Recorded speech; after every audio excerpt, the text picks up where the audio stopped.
ছেলে হারানোর যন্ত্রণায় এভাবেই দিনরাত কাটেন এই মা। তার ছেলের মতোই মাদারীপুরের শতাধিক যুবককে ইতালি নেওয়ার কথা বলে লিবিয়ায় মাফিয়ার কাছে বিক্রি করেছে দালাল চক্র। এরপর বিভিন্ন কায়দায় মুক্তিপণ হিসেবে কোটি কোটি টাকা হাতিয়ে নিচ্ছে তারা। এ নিয়ে মামলা করেও প্রতিকার পাচ্ছে না ভুক্তভোগী পরিবার।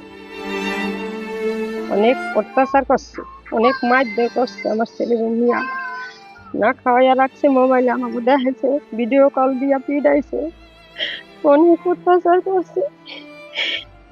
বাবারে সভাপতি থেকে খালি টাকা চাইছে, 47 লাখ টাকা নিছে। এখন আমার সন্তান কোথায় আছে আমি জানি না।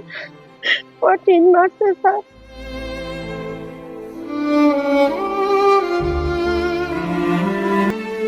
16,20,000 টাকা দিই আকেনের পর।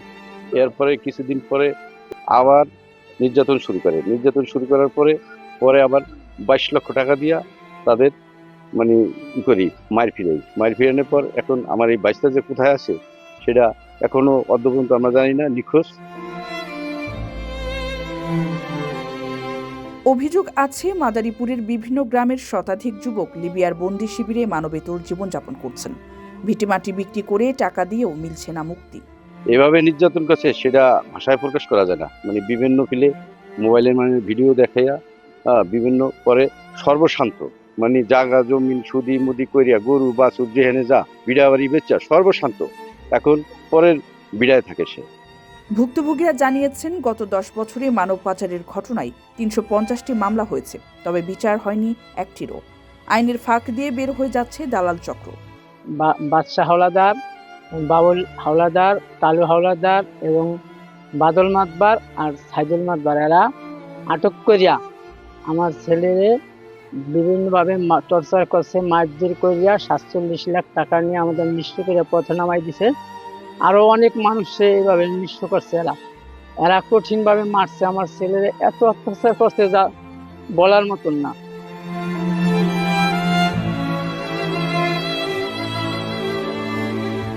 তবে দালালদের বিরুদ্ধে আইনগত ব্যবস্থা নেওয়া হচ্ছে বলে জানাচ্ছে প্রশাসন।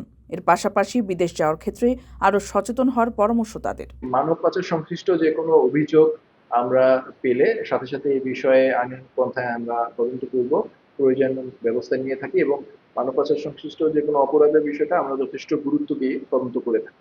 মাদারীপুর জেলাতে মাঝে মাঝে আমরা খবর পাই যে হিউম্যান ট্রাফিকিং এর মতো ঘটনাগুলো ঘটছে।